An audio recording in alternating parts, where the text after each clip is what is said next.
নিজের বৃত্তির ৪,০০০ টাকা দিয়ে সুতার জুয়েলারি দিয়ে একজন উদ্যোক্তা হিসেবে পথ চলা শুরু করেন হোসনে এমদাদ স্বর্ণা। আমার পুঁজিটা যদি আমি বলি তাহলে ইউনিভার্সিটি লাইফে আমি প্রথম ইনভেস্ট করেছিলাম বলতে গেলে সেটা ছিল আমার 4,000 টাকা।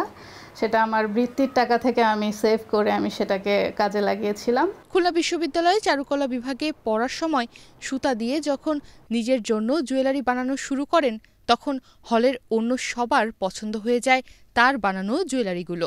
আমি ক্লাস 8-এ থাকতে আমার পুরনো একটা ব্রেসলেট ছিঁড়ে যায়, আমার আব্বু নিয়ে এসেছিল। সেই ব্রেসলেটটার ওই পুঁথি দিয়ে আমি একটু গুঁড়ো দিয়ে তার করে আমি একটা কানের দুল মেক করেছিলাম। ওইটা ছিল বলতে গেলে হয়তো আমার প্রথম মেকিং জুয়েলারি। আর পরবর্তীতে আমি যখন ইউনিভার্সিটিতে পড়ি আমি সেকেন্ড ইয়ারে থাকতে আমি ফাইনালি একেবারে প্রফেশনাল যে একটা লুকিং আসে জুয়েলারি, সেই জুয়েলারি মেক করি সেকেন্ড ইয়ারে থাকতে। সেটা ছিল অবশ্যই আমার নিজের জন্য পরার জন্য। এর পরবর্তীতে দেখা যায় যে ওই জুয়েলারিটা যেহেতু আমি হলে থাকতাম, ইউনিভার্সিটিতে অনেক প্রোগ্রাম হতো, বিভিন্ন প্রোগ্রামে নিজের জন্য বানাতাম, সবার একটা ডিমান্ড দেখতাম যে সবাই পছন্দ করছে জিনিসটা।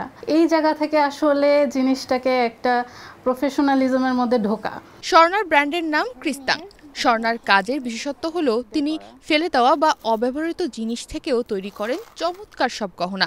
একবার তিনি বান্ধবীর পুরনো জুতা ব্যবহার করে তৈরি করেছিলেন একটি অসাধারণ নেকলেস। ওয়ালটন এখন দেশের সীমানা পেরিয়ে পৌঁছে গিয়েছে 50টিরও বেশি দেশে। ওয়ালটন, ঘরে ঘরে বিশ্বজুড়ে। এমন উদ্ভাবনী চিন্তা ও সৃজনশীলতার জন্য তার কাজ আজ ব্যাপকভাবে প্রশংসিত। আমি আমার স্টুডেন্ট লাইফে এগুলো শুরু করেছিলাম। আমি চারুকলায় পড়তাম, বিভিন্ন ক্রিয়েটিভ চিন্তা আমার মাথায় আসতো। বিশেষ করে ওয়েস্টেজ জিনিস দিয়ে আমি কাজ করতে খুব ভালোবাসতাম। সেই সুবাদেই দেখা যায় যে মানুষ যেটা ফেলে দিচ্ছে, যেটা অপ্রয়োজনীয় ছোট ছোট বিভিন্ন জিনিস, সেই জিনিসগুলো আমি কালেক্ট করতাম। কালেক্ট করে সেগুলো দিয়ে বিভিন্ন নান্দনিক জিনিস আমি বানাতে খুব পছন্দ করতাম। তো সেখান থেকেই একটা কনসেপ্ট ছিল যে আমার পুরনো জুতা আমার ফ্রেন্ড ফেলে দিয়েছে, তো ওই জুতার মধ্যে কিছু ডেকোরেটিভ জিনিস ছিল যেটা আমার খুব ভালো লেগেছিল। সেখান থেকে আমি ওইখান থেকে কেটে ওই জিনিসটাকে দিয়ে পরবর্তীতে একটা সুন্দর গহনা মেক করেছিলাম। এটা আমার একদম প্রাইমারি লেভেলের একটা থিঙ্কিং ছিল। এরকম বিভিন্ন জিনিস থেকে আমি আমার জুয়েলারিগুলো মেক করতাম এক সময়। ৮০ টাকার নূপুর থেকে শুরু করে ৩৫০০ টাকার গহনা সবই আছে তার সংগ্রহে। স্বর্ণা চান সবার সাধ্যের মধ্যে সৃজনশীল গহনা পৌঁছে দিতে। অনার্স শেষ করার পর তিনি পুরোপুরি মনোনিবেশ করেন তার ব্যবসার ওপর। আর এখন শুধু নিজে স্বাবলম্বী নন, বরং তার উদ্যোগের মাধ্যমে কর্মসংস্থান হয়েছে আরও ২০ জনের। আচ্ছা, আমার একেবারে ইনহাউস আমাদের ৪ জন কাজ করছি আমরা। আর বাহিরে ওয়ার্কার বলতে গেলে এখন প্রায় ১৫-১৬ জনের মতো আমার কাজ করে দিচ্ছে আর কি। সর্বমোট এখন বলতে গেলে আমার সাথে ২০ জন ওয়ার্কারের মতো কাজ করছে। ক্রিস্তাংয়ে পাওয়া যায় বাহারি ডিজাইনের চুড়ি, আংটি, মুক্তার লকেট, ব্রেসলেট এবং গলার হার। মাত্র ৩০০ টাকায় এখানে পাওয়া যায় আসল মুক্তার চেইন। আর আসল মুক্তার গহনা পাওয়ার নিশ্চয়তায় ক্রেতারাও দিন দিন হয়ে উঠেছেন বিশ্বস্ত। অলরেডি অনেক গরম হয়ে গেছে, টাচ করা যাচ্ছে না, বাট এটা একদম সেম থাকবে। এটা সাধারণত চাষের পার্ল। একসময় তো দেখা গেল সমুদ্র থেকে মানুষ করে অনেক হ্যাসেল করে নিয়ে আসতো, বাট এখন তো চাষ হয়। এটা চাষের পার্ল, বাট এটা রিয়েল। এই পার্লগুলোর প্রাইস কত?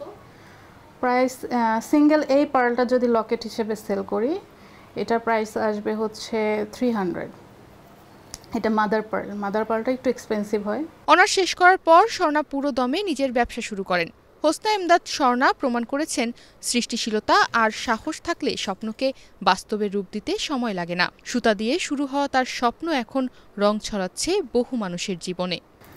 এটা যেমন আমার পার্লের একটা গলার নেকপিস, এটার দাম ২৫০০ টাকা। এখানে 3টা লেয়ারের পার্ল দেয়া হয়েছে এবং সাথে রিয়েল স্টোন দেয়া হয়েছে।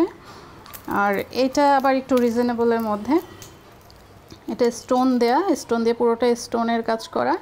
এটা ৭৫০ টাকা মাত্র। আমার প্রাইস রেঞ্জটা আমি খুব হাতের নাগালেই রাখি যাতে সবাই কিনতে পারে। তনিমা রহমান, বাংলাদেশ প্রতিদিন।